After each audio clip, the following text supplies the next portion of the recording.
말씀을 보도록 하겠습니다. 우리 옆에 있는 분들과 이렇게 인사합니다.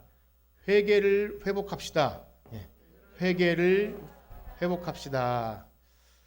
네, 오늘 이제 누가복음 13장을 보실 텐데요.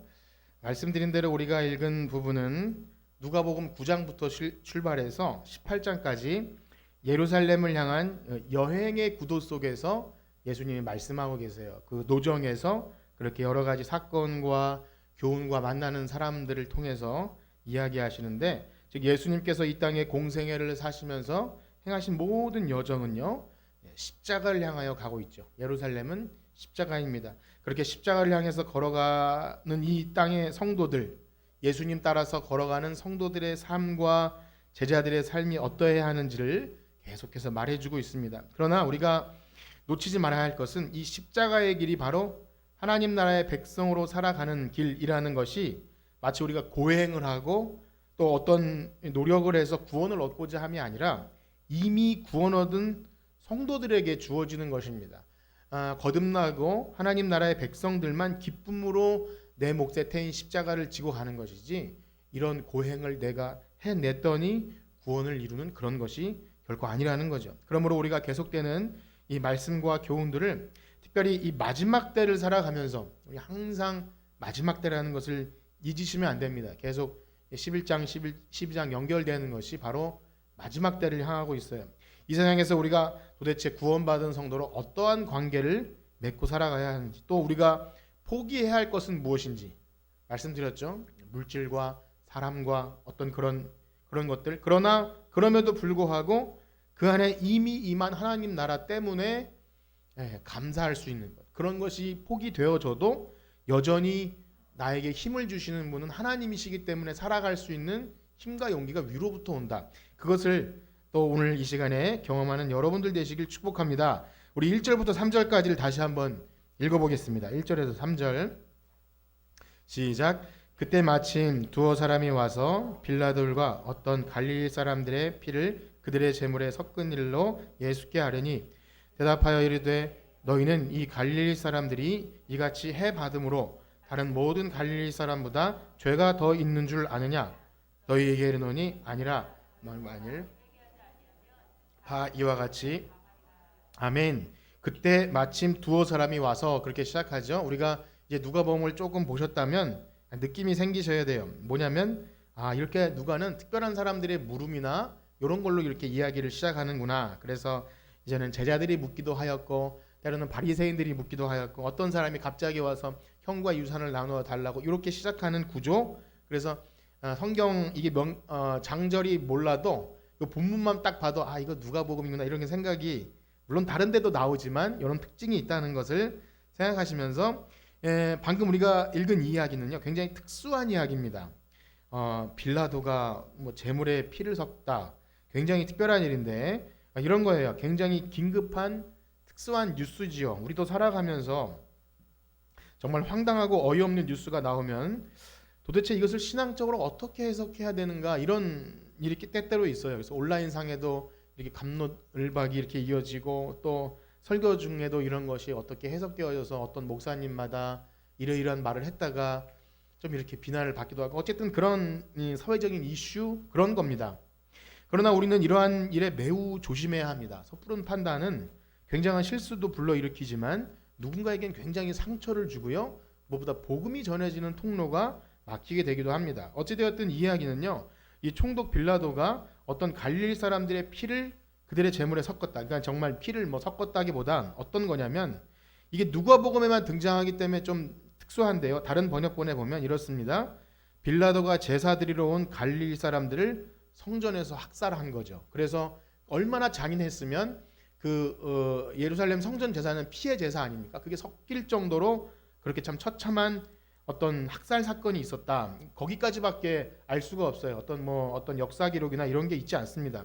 그런데 이 사건의 본질은 말씀드린 대로 그런 것입니다.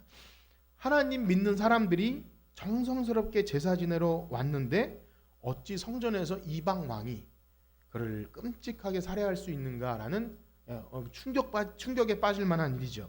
특별히 이 악행을 저지른 빌라도가 악하다, 이런 시선보다도 참 특별한 것은요, 학살당한 그들이 무슨 죄가 있는 것처럼 그렇게 물어보는 인식도 대단하죠. 오늘날 우리의 시선도 약간 그렇지 않은가 싶어요. 누가 이렇게 어떤 사건 뉴스에 나오면 이미 우리 선에서 재판하고 판결까지 다 내어버리고 매도하기도 하지 않습니까? 그 다음에 왜 그 사람이 그렇게 되었는지는 생각하지 않고 그 사람도 뭔가 문제가 있을 거야 라고 판단하는 경우가 우리 안에도 있죠. 어쨌든 오늘날로 이야기하면 세상의 악한 정부나 그런 공권력이 교회 안에 들어와서 그들을 학살했다, 뭐 그 정도로 볼 수 있을 것입니다. 만약 오늘날 우리 주변에 이런 일이 일어나면 우리 기분이 어떻겠습니까?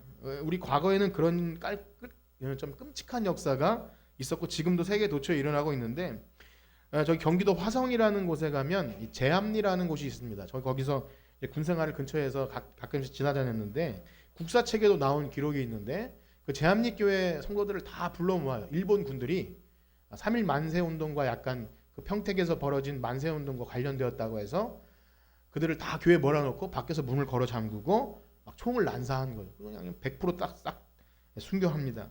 참 국사책에도 나올 만한 그런 끔찍한 사건이었는데, 우리가 그런 것들을 볼 때 참 충격을 받죠. 하나님이 살아계신가?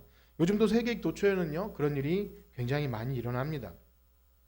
그러한 역사적인 사건 이외에도 만약에 뭐 교회에 불이 났다, 혹은 뭐 교회 잘 다니는 어떤 참 좋으신 분이 오늘 갑자기 어떤 사고로 돌아가셨다, 어떤 심한 질병에 걸려서 죽는 경우도 때때로 보지 않습니까? 그때 우리는 어떤 생각을 하게 되죠? 여러 가지 생각이 머릿속에 복잡하게 막 일어납니다. 그 중에서 가장 두려워하는 생각이 뭐죠? 하나님 살아계시긴 한 것인가 라는 생각이 들죠.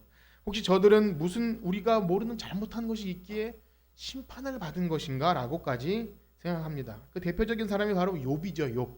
구약 성경의 욥이라는 사람은 정말 하나님 보시기에 의인이었어요. 착한 사람인데 그 어쩌다가 사탄이 하나님 앞에 가서 저렇게 하나님이 복 주시니까 잘 사는 겁니다 하고서 이유 없이 그 집을 치죠. 자녀들도 다 죽고 그 재산도 다 잃어버렸을 때 끔찍한 고통에 있는데 친구들이 찾아와서 뭐라 그러죠? 나 어찌 심은 것이 없이 그렇게 되겠느냐, 너 숨은 죄를 자백해라, 그렇게 얘기합니다. 그러나 욥의 친구들의 말이나 어떤 끔찍한 일에 대해 우리 머릿속에 맴드는 그런 저주인가 심판인가 이런 생각들의 근거를 가만히 생각해 보면 요즘 신조어가 있는데요, 뇌피셜이라는 단어 아시나요? 뇌피셜. 우리 그냥 머릿속에서 일어난 여러 가지 혼합 잡탕해서 만들어낸 생각들이 거의 대부분입니다.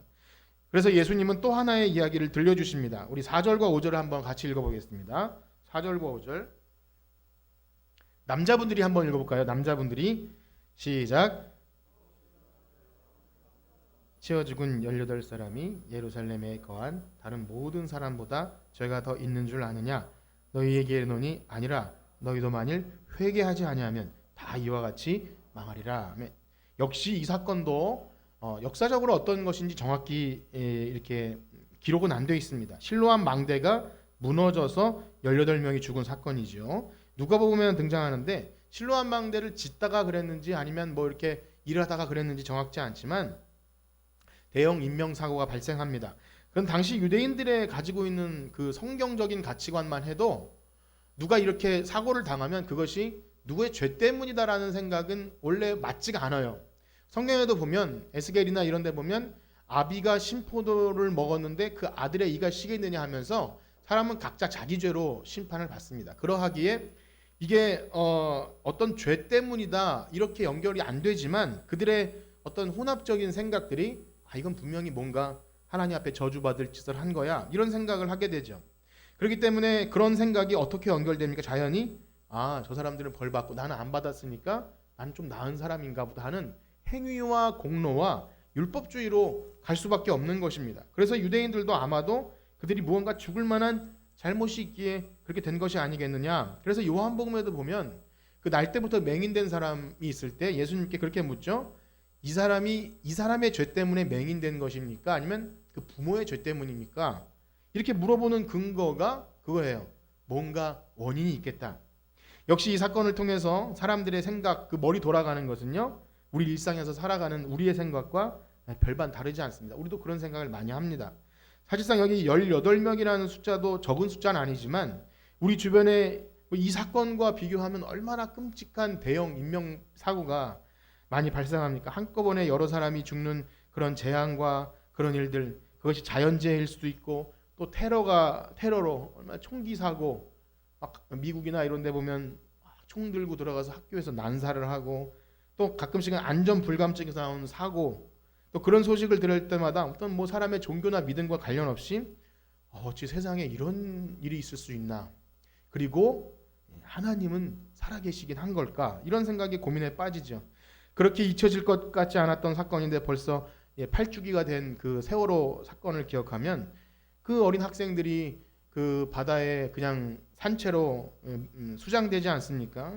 뭐 말하기가 어려운 일이죠. 젊은 청년이 그 취업 현장에 나갔다가 사회초년생이 그냥 끔찍한 사고를 당하는 일들, 뭐 음주운전자가 한 집의 가장을 이렇게 열심히 일하는 가장을 쳐서 그냥, 그런 일들을 볼 때마다 안타깝다가 어찌 이런 일이 하면서 막 충격에 빠져요. 사람들은 그런 황당한 죽음과 절대 일어나서는 안 된다고 생각할 만한 사건들 앞에 심한 우울증도 생기고 그런 참 마음을 어렵게 하는 문제들에 경험합니다. 그런데 우리 신앙인들이 그런 물론 가슴 아픈 사연에 대해서 함께 슬퍼하고 또 위로해주고 우리가 도울 수 있는 것은 돕고 그렇게 해야 되지만, 우리가 너무나 쉽게 해석할 때가 있어요. 쉽게 해석하고 뭐 그래서 죽었느니, 혹은 저 사람은 좀 의인이니, 뭐 이렇게 평가할 때가 있죠.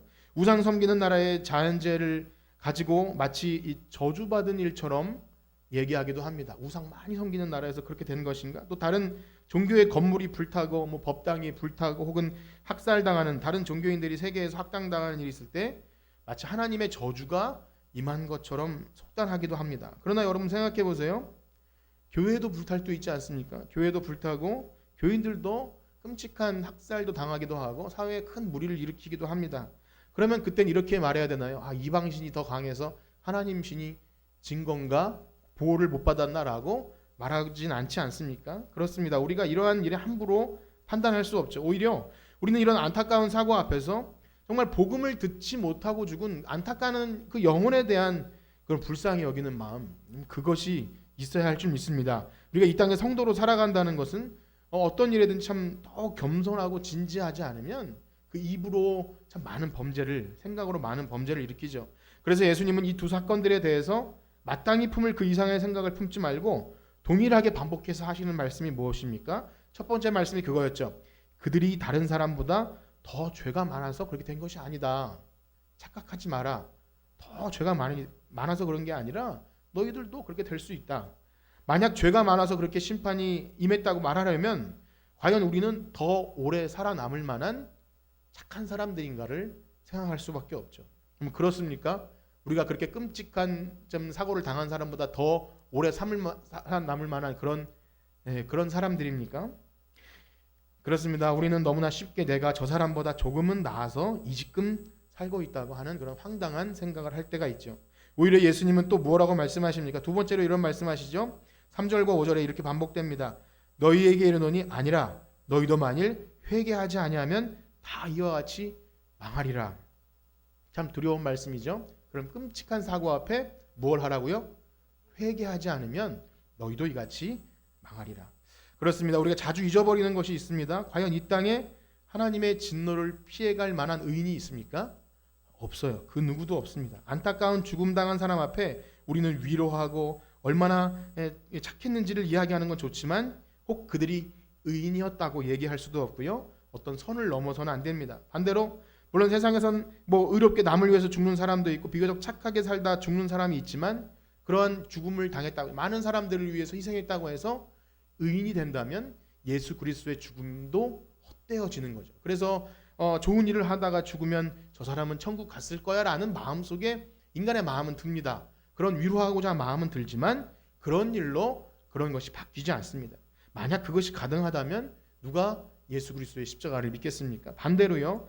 저 악한 사람들은 안 데려가고 왜 좋은 사람만 데려가나 라는 생각을 하지 않습니까? 그러나 만약 또 그렇다고 친다면 과연 우리는 하나님이 일찍 안 데려갈 만한 좀 더 나은 사람인가를 또 생각하게 되죠. 우린 너무나 쉽게 나 자신은 제외시키고 먼저 빨리 죽어야 할 죄인이 있다고 그렇게 말하고 싶은 생각을 막 마음속에 합니다. 차마 입으로 내뱉지 못해도 귀신은 뭐하나. 세상 안 믿는 사람도 그런 말 하죠. 귀신은 뭐하나. 저런 거 안 데려가고 뭐하나. 그러죠. 그러면 너는 그렇게 그런 겁니다. 모든 사람들은 죄악된 인생이 자기는 아니라고 착각을 합니다. 그렇습니다. 이 세상에 의인은 없나니 하나도 없다는 것, 그것은 성경 말씀입니다. 그러므로 너무나 황당한 것처럼 들려도 우린 이런 안타까운 죽음 앞에 무엇을 해야 한다고요? 회개해야 합니다. 내가 죄인임을 자백하고 회개해야 합니다. 만일 우리가 회개하지 않으면 우리도 그렇게 끔찍한 심판을 받게 된다는 것을 깨닫게 된다는 거죠.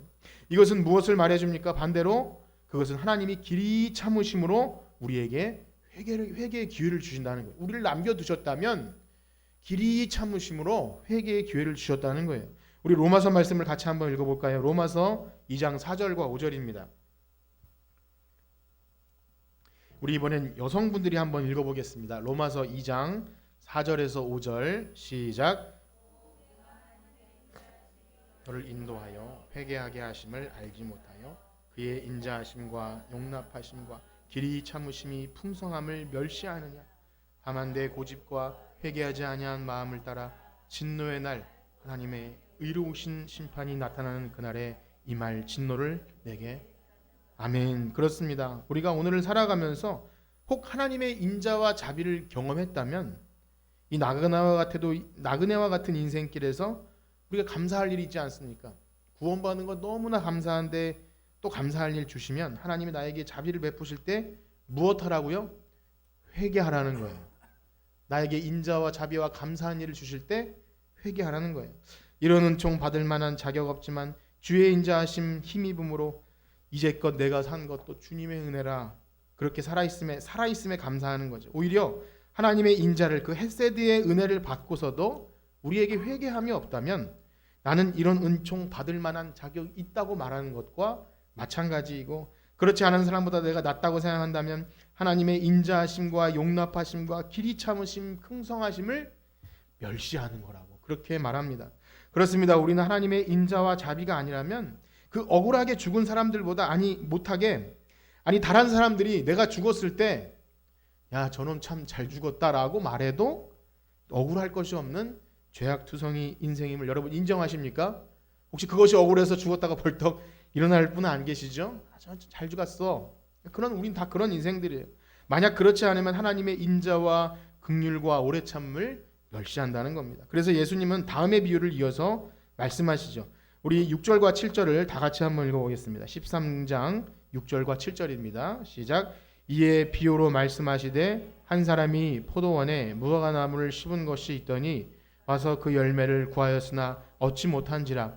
포도원 지기에게 이르되 내가 3년을 와서 이 무화과나무에서 열매를 구하되 얻지 못하니 찍어버리라. 어찌 땅만 버리게 하겠느냐. 아멘. 여러분 여기에 보면 참 특이해요. 왜 포도나무 밭에 무화과나무를 심었습니까? 그 이유는 잘 몰라요. 이유는 나오지 않지만 우리가 일반적으로 포도나무는 농부가 잘 가꾸고 거름주고 잘 가꾸는 포도만 자주 나오죠. 근데 무화과나무는 우리나라도 어떨지 모르겠지만 그냥 길가에 아무데나 심어도 잘 나는 것이 무화과나무라고 합니다. 그 나라는 더 그렇다고 해요. 그래서 길 가다가 예수님이 무화과나무 열매를 구하는 일이 있지 않습니까? 그런데 그것을 포도나무 밭에 심었다는 것은 특별히 선택받아서 어떤 열매를 기대했던 것 같아요. 그래서 포도나무 밭에 심어서 열심히 했는데 주의 큰 인자와 자비를 얻었다는 거죠. 그런데 열매를 못 맺습니다. 한 해도 아니고 두 해도 아니고 세 해가 됐는데 3년째가 됐는데 열매가 없어요. 그럼 어떻게 해야 됩니까? 이 쓸데없는 나무가 지금 포도나무가 가야 될 양분이나 쭉쭉 빨아먹고 땅만 차지하고 있으니 주인이 뭐라 그래요? 찍어내 버려라. 이거 틀렸다. 찍어내 버리라는 거예요. 포도원 지기가 어떻게 말합니까? 우리 8절과 9절 읽어보겠습니다. 8절과 9절 시작. 대답하여 이르되 주인이여 금년에도 그대로 두소서. 내가 두릅하고 거름을 줄이니 이후에 만일 열매가 열면 좋거니와 그렇지 않으면 찍어버리소서 하였다 하시니. 아멘. 이 쓸데없는 나무를 변호해 줍니다. 그대로 두소서. 내가 두릅하고 거름을 주겠습니다. 그대로 두소서. 하나님의 인자와 자비를 덧입는 거죠. 그냥 찍어내 버려도 될 만한 인생들을 그렇게 하나님이 길이 참으심으로 그대로 두소서. 한번 따라해 볼까요? 그대로 두소서. 그게 아니었으면 살 수 없어요. 저는 이런 말씀을 읽을 때마다 너무나 뜨끔한 것이 참 나와 같이 열매를 맺지 못하고 하나님께 뭔가 드릴 만한 것이 없지 이렇게 이 무화과나무처럼 자리만 차지하고 앉아서 포도나무에게 갈 양분을 쭉쭉 빨아먹고 있는 것은 아닌가 그렇게 두렵습니다. 참 얼마나 두렵고 떨리는지 여기 그대로 두소서 그거 아니면 살 수 없었겠구나라는 생각이 막 너무의 귓가에 맴들면서 하나님의 인자와 자비하심이 아니면 찍어내 버려졌겠구나라는 회개가 나오더라는 것이죠. 그렇습니다. 하나님이 우리에게 자비를 베푸시면요 그렇게 회개에 이르게 한다는 거예요. 우리 한번 말씀을 더 읽어보겠습니다. 베드로후서 3장 9절입니다. 다 같이 시작. 주의 약속은 어떤 이들이 더디다고 생각하는 것 같이 더딘 것이 아니라 오직 주께서는 너희에 대하여 오래 참으사 아무도 멸망하지 아니하고 다 회개에 이르기를 원하시느니라. 아멘. 그렇습니다. 우리는 다른 말 할 게 없어요. 다른 사람과 비교할 것도 없고요. 내가 잘난 것이 있어도 내가 잘나서 한 게 아니에요. 다른 사람이 조금 안 좋은 일이 생겨도 저 사람이 뭐 잘못 있어서 그런 게 아니에요. 죄가 많거나 그렇게 우리가 섣불리 생각해서는 안 된다는 겁니다. 하나님의 기가 막힌 섭리와 계획으로 각자의 삶을 만지고 계신 거예요. 우리는 판단할 수가 없어요. 우리는 단지 위로할 일이 있으면 위로하고 도울 일이 있으면 돕고 그렇게 할 뿐이지 마땅히 품을 그 이상의 생각을 품어서는 안 됩니다. 이런 은총 받을 만한 자격 없는 나를 생각해야 돼. 이렇게 하나님의 자비하심이 아니면 안 된다는 회개에 이르게 되죠. 어떻게 생각하면 여러분 들으시면 좀 이상하지 않습니까? 감사할 일 있으면 감사하면 되지 무슨 회개를 하느냐. 회개할 일 있으면 회개하고 감사할 일 하나님 인자와 자비를 베푸시면 감사하면 되지 무슨 회개를 하느냐. 그런데 참으로 신기한 사실은 진정한 회개가 나와야 진정한 감사가 나온다는 것입니다. 진정한 회개는 내가 참으로 이런 은총 받을 만한 자격 없다는 것을 알 때만 가능해요. 이런 회개가 없는 상태의 감사는 사실 비교급의 감사입니다.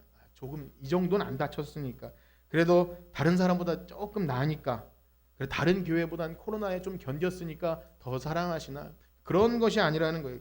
우리 자녀들이 그래도 이 정도니까 감사하다 이런 감사가 아니라는 거예요. 우리는 그런 비교급의 감사가 아니라 그냥 회개하는 것이 진정한 감사로 연결됩니다. 설교를 준비하면서 시간이 되면 같은 본문을 가지고 어떤 다른 목사님은 어떻게 설교하시나 이런 것들을 듣습니다. 유명한 목사님도 설교도 듣지만 때때로는 이렇게 유튜브라는 게 참 좋은 것 같아요. 그래서 이렇게 본문을 가지고 설교를 듣는데 어떤 참 제가 알지 못했던 목사님의 그런 이 부분에 대한 묵상을 듣고 참 미묘한 은혜가 되어서 그 말씀을 함께 드리려고 합니다. 아까 읽은 로마서 2장 4절에 보면 우리 다시 한번 읽어볼까요? 로마서 2장 4절 로마서 2장 4절 시작. 혹 내가 하나님의 인자하심이 너를 인도하여 회개하심을 알게 못하여 그의 인자하심과 용납 풍성함을 이 하나님의 인자하심을 베푸는 이유가 회개하게 하기 위함이구나. 이것을 이제 알게 되고 하나님의 인자하심을 경험하면 내가 회개해야겠다. 그 목사님이 그렇게 마음을 잡수셨대요. 그래서 그분이 이 말씀을 어떻게 하면 내가 실천할까 하다가 어느 날 그 아들이 수학 경시 대회에서 1등을 해가지고 왔다는 기쁜 소식을 들었다고 합니다. 그때 갑자기 생각이 나서 기분 좋은 하나님이 인자하심을 베푸셨으니까 회개해야지 하고서 하는데 처음에 좀 어색한 거죠. 웃기기도 하고 이거 어떻게 회개해야 되지? 하나님 1등 해주셔서 회개합니다. 이게 좀 그렇잖아요. 다른 1등 못한 사람 때문에 회개하라는 건가? 어쨌든 그렇게 회개를 했는데 처음에는 너무 좀 웃음을 참아가면서 혼자 하셨대요. 그런데 한 번 하고 두 번 하고 그렇게 하다 보니까 이상하게 회개할 것들이 생각나는데 하나님께서 그런 생각을 주셨다고 합니다. 야, 너 아들 1등 하는데 시험 보는 거는 알고 있었냐? 그렇게 물어보셨다는 거예요. 예, 생각해보니 그분이 이제 목사님이니까 목회하느라 아들이 시험 보는 줄도 몰랐고 학원도 한번 안 보내봤고 그렇게 시험 잘 보니까 내가 하나님 앞에 목회를 열심히 하니까 이런 은혜 주시나 하는 그런 마음의 생각이 들어서 감사도 하지만 은근히 내가 열심히 했나 이런 생각이 은근히 찾아오는 것이 회개가 되면서 사실은 시험 보는 줄도 몰랐고 부모로서 못해준 것들이 떠올라서 미안한 마음에 수학경시 대회 1등 안 해도 그냥 건강히 잘 자라주는 것만 더 감사한데 이렇게 잘해야 감사할 수 있나 라는 생각에 그런 하나님이 인자와 자비를 베푸셨구나 회개해야겠구나 이렇게 연결이 되었다는 거예요. 참 신기하지 않습니까? 어떻게 감사한 일을 회개할까? 이런 은총 받을 만한 자격 없는데 주의 인자하심을 주셨다는 거죠. 그러니 인자하심을 입으면 회개하는 것.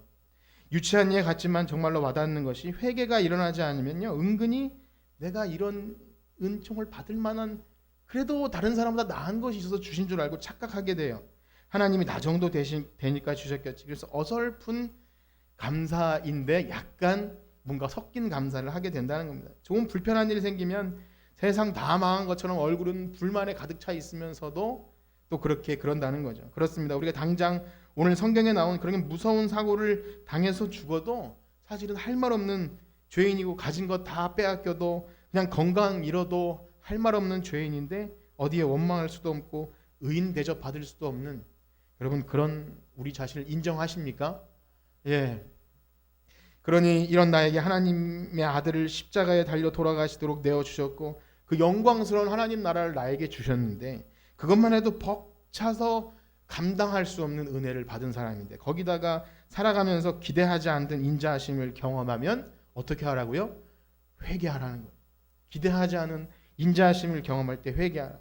좀 이해가 안 됐는데 회개해야겠다는 생각이 너무 많이 듭니다. 하나님, 저는 이런 은총 받을 만한 자격 없습니다.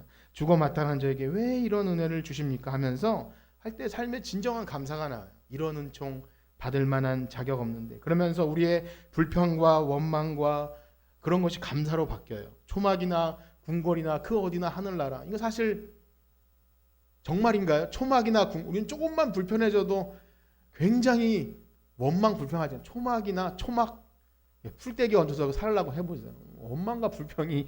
근데 우리는 매일 거짓말해요. 초막이나 궁궐이나 내 주 예수 모신 곳 그 어디나 하늘나라라고 막 그래요. 뭐 저의 얘기겠죠.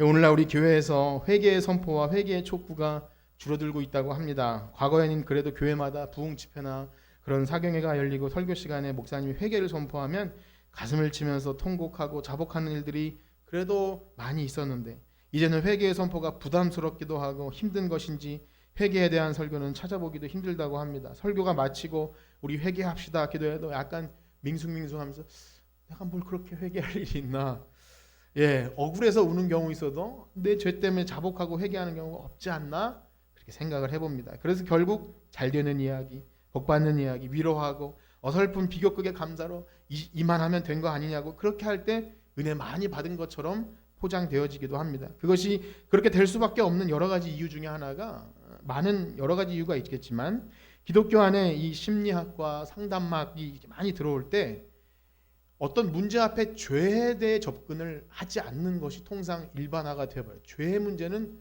말하지 않는다. 이 상담이나 보면 절대 그 사람에게 책임을 돌리지 않고 이것은 가족의 문제이고 당신은 치유받아야 되고 어린 때 당했던 슬픔과 이것으로 접근을 할 때 죄의 문제로 접근을 하지 않습니다. 그러나 전문 심리 치료사나 상담가들도요 그런 얘기를 한대요. 서로 이제 이렇게 치료하고 그러면 사람이 영혼이 치유될까요 하면 그들도 공적으로는 그렇게 말하지 않지만 그게 어떻게 되겠냐고 그렇게 얘기를 해요. 또 오늘 굉장히 비싸거든요. 그런 치료하고 그게 어떻게 무슨 가능하겠냐고. 그래서 세상에서 상담 치료와 요즘은 달라졌어요. 그런 게 상담하지 않습니까? 가족 치유하고 참 좋은 거예요. 그렇게라도 하면 참 좋은데 근본적인 영혼의 문제는 치유할 수 없어요. 왜 그렇습니까? 우리의 죄의 문제를 다루지 않고서는 결국 하나님의 인자와 자비를 얘기할 수가 없어요. 그저 종교적인 이야기로만 말하고 원죄를 해결하는 그런 차원에서만 두지 우리 일상의 삶 속에 들어와 있는 죄의 문제를 건드리기가 매우 어려워요. 인격적인 문제이고 그러다니 마음만 점점 돌처럼 굳어지고 당신은 사랑받기 위해 태어났고 위로받아야 되고 당신의 잘못이 아닙니다. 이렇게 할 때 그리스도의 그 십자가의 용서와 사랑에 접근하기가 너무 어렵습니다. 우리의 기도의 내용을 한번 생각해 보십시오. 하나님께 우리의 죄를 자백하는 진정한 회개의 내용이 많으십니까? 아니면 우리의 원망과 불평을 토로하는 기도가 많으십니까? 우리는 다 기도할 수 있어요. 우리가 답답하고 시편엔 탄원하고 또 신원하고 하나님 소원을 들어달라는 기도도 있지만 대부분이 다 정말 그 마음에서 올려나오는 기도는 죄를 회개하는 거예요. 나를 정결케 하시고 우슬초로 정결케 하시고 나를 하나님의 성령을 떠나게 하지 마시고 그 죄의 문제가 있을 때 그 다음에 진정한 영혼의 자유를 얻게 됩니다.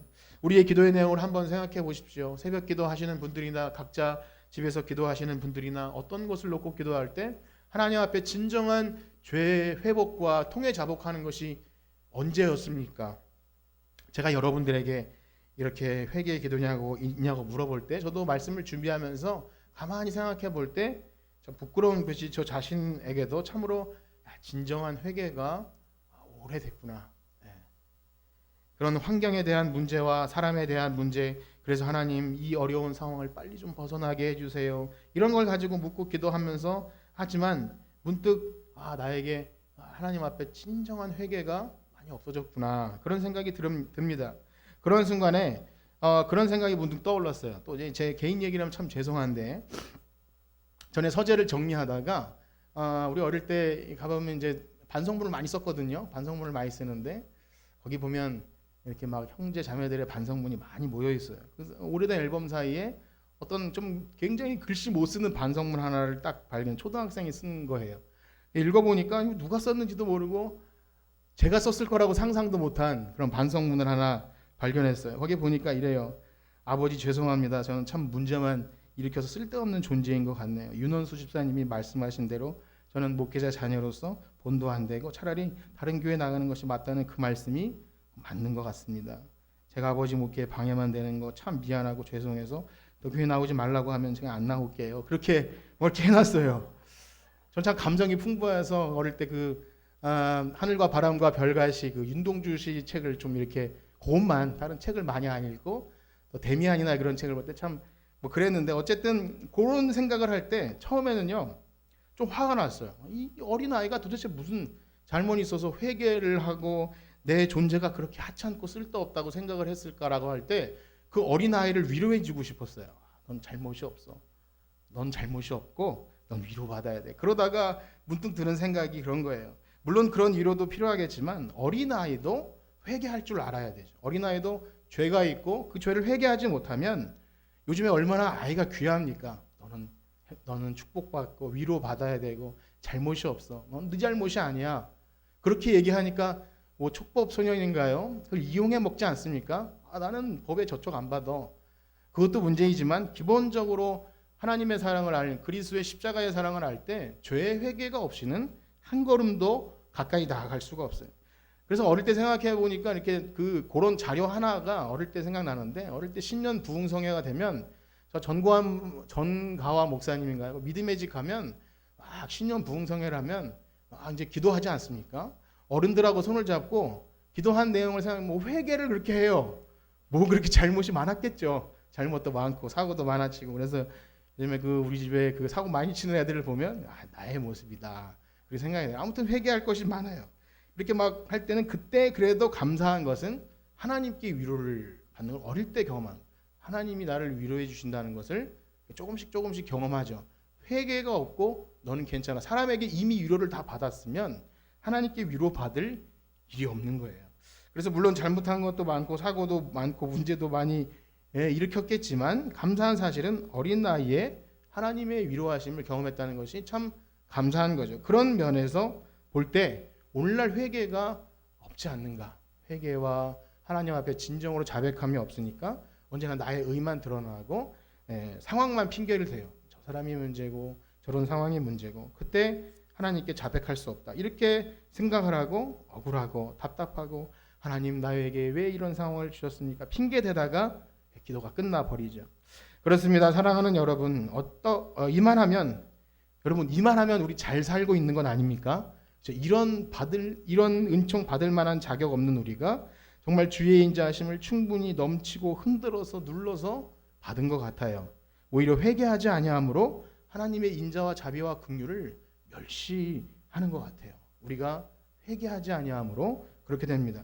그러니 여러분의 신앙의 회복, 구원의 감사와 기쁨의 회복은요, 회개로부터 시작될 줄 믿습니다. 진정한 회개가 일어나야 부흥이 일어나고 진정한 회개가 일어나야 여러분들의 그 진정한 감사와 그런 것의 회복이 일어납니다. 사실 우리가 억울하고 분하고 용서하지 못하는 일조차도 가만히 하나님 앞에 진짜 하나님과 1대1로 묵상하면 사실은 네가 잘못한 거 아니냐라는 소리를 듣게 돼요. 하나님의 음성을 듣는다 이런 말씀이 아니라 솔직하게 하나님 앞에 기도하면 네가 잘못한 게 맞아. 그렇게 되면 이제 회개가 나오면 그때서부터 마음의 억울함과 분함과 원통함들이 녹아요. 진정 거듭난 성도는 회개로 이끌어질 수밖에 없습니다. 그래서 그런 문제들 있지 않습니까? 가정의 문제나 부부의 문제나 자녀의 문제로 고통스러워서 하나님 왜 저에게 이런 일이 있습니까? 라고 할 때 가만히 하나님 앞에 나의 죄를 돌아보면 결국 우리는 입을 다물 수밖에 없어요. 이만큼 살게 하신 것도 은혜다. 그때야 비로소 하나님 저와 같은 참으로 참 짐승과 같은 인생에게 이런 아내를 주시고 이런 자녀를 주시고 이런 행복한 교회를 주셔서 복음 전할 수 있다는 것 자체가 받을 만한 은총 받을 만한 자격 없는 저에게 주신 것입니다. 할 때 거기서 감사가 나는 것을 경험하게 됩니다. 그렇습니다. 사랑하는 여러분, 회개를 회복하여 신앙을 회복하는 우리가 되기를 축복합니다. 우리 옆에 계신 분과 인사할까요? 회개를 회복하여 신앙을 회복합시다. 만약 그렇지 않으면 예수님 말씀하시죠. 만일 회개하지 아니하면 다 이와 같이 망하리라 라는 예수님의 어미하신 말씀 앞에 우리는 늘 두렵고 떨림으로 하나님 앞에 회개로 나가는 우리 모두가 되기를 주님의 이름으로 축복합니다. 아멘. 우리 이 찬양 드리고 마칠 텐데요. 이 찬양 가사가 계속 반복돼서 이 찬양을 할 수밖에 없어. 이런 은총 받을 만한 자격 없는데 주의 인자하심 힘입음으로 오늘을 살아가는 우리에게 비교급의 감사가 아니라 참 구원받은 거 너무 감사한데 거기다가 더 인자하심을 주신다면 회개하는 그런 은혜가 있기를 축복합니다. 우리 찬양 드리시고 기도하고 예배를 마치겠습니다.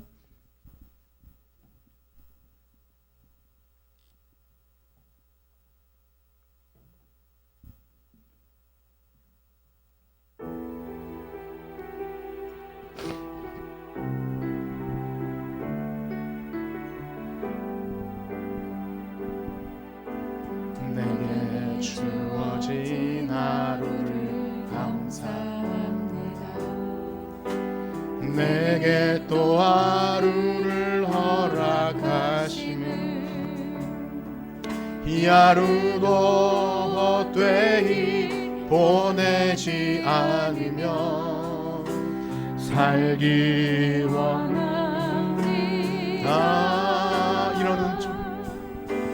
이런 은총 받을 만한 자격 주의 인자하심 힘입음으로 주의 인자하심 힘입음으로 이 하루도 내게 주어졌음이나여 감사드립니다.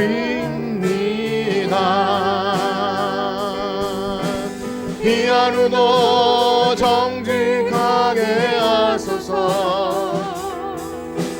이 하루도 친절하게 하소서. 내가 만나는 모든 사람들에게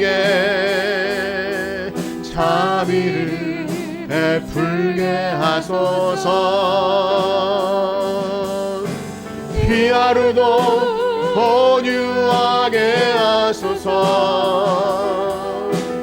이 하루도 겸손하게 하소서. 나의 걸음을 지치게 만드는 이들에게 용서를 베풀게 하소서. 내게 주어진 하루를 감사합니다. 내게 또 하루를 허락하시네. 즐거운 일이든 혹 슬픈 일이든 감사드립니다.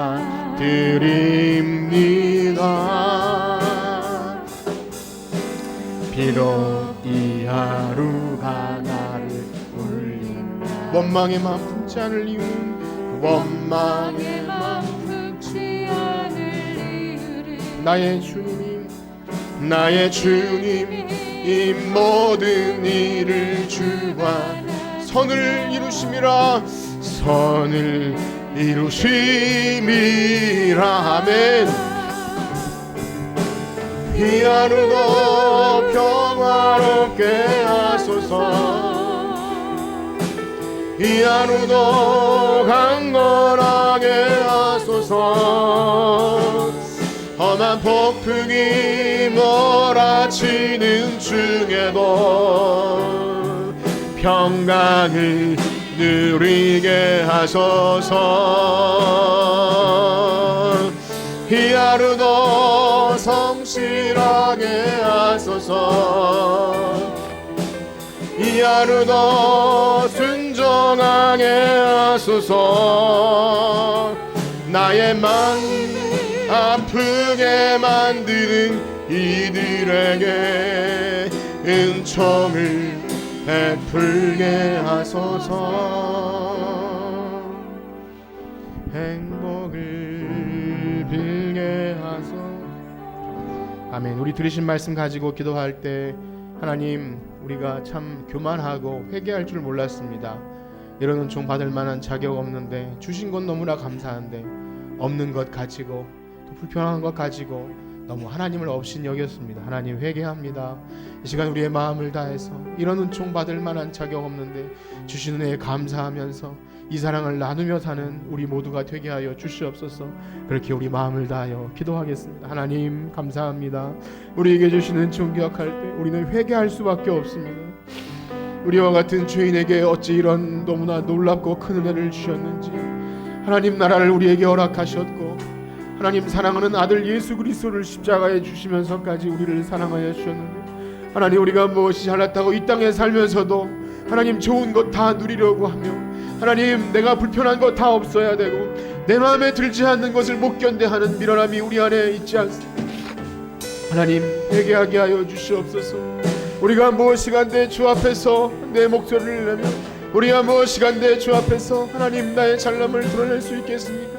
하나님, 우리가 더 살았다 한들 하나님 잘나서 살아있는 것이 아니라 하나님 먼저 죽은 사람들이 큰 죄가 있어 죽은 사람들이 아니라 하나님, 우리가 이런 일을 볼 때 만일 너희가 회개하지 아니하면 너희가 이같이 망하리라 하는 무서운 하나님의 심판을 보면서 하나님, 오늘도 그 십자가 그늘 아래 숨게 하여 주시옵소서. 우리가 주님 앞에 무엇을 내세울 수 있겠습니까? 하나님, 우리가 무엇이 아깝다고 주님께 드리지 못할 것이 있겠습니까? 하나님, 우리가 무엇이 잘나서 주님 앞에 우리의 공을 뻣뻣하게 들고 교만한 소리를 낼 수 있겠습니까? 하나님, 우리를 불쌍히 여겨 주시옵소서. 하나님, 우리를 불쌍히 여겨 주시옵소서. 사랑의 주님, 우리를 불쌍히 여겨 주시옵소서. 삶의 순간순간마다 회개가 나오게 하여 주시옵시고 삶의 구석구석 하나님의 은총과 자비가 흘러넘치도록 하여 주시옵소서. 하나님을 믿는다고 하면서도 우리에게 온유함과 하나님 주를 닮은 그러한 것이 흘러나오지 않는다면 우리가 어떻게 주님을 만나 뵙겠습니까? 하나님, 우리 마음속에 그런 온유한 사랑이 넘쳐나올 수 있도록 하나님, 우리와 함께하여 주시고 주님의 놀라운 사랑이 우리와 함께하여 주시옵소서. 아멘. 이제는 우리 주 예수 그리스도의 은혜와 하나님의 무한하신 사랑하심과 성령님의 교통하심이 오늘 주의 인자하심 때문에 이 땅에 살면서 회개하고 감사하기 원하는 성전교회 성도들 머리 위에 이제로부터 영원토록 함께 있을지어다. 아멘.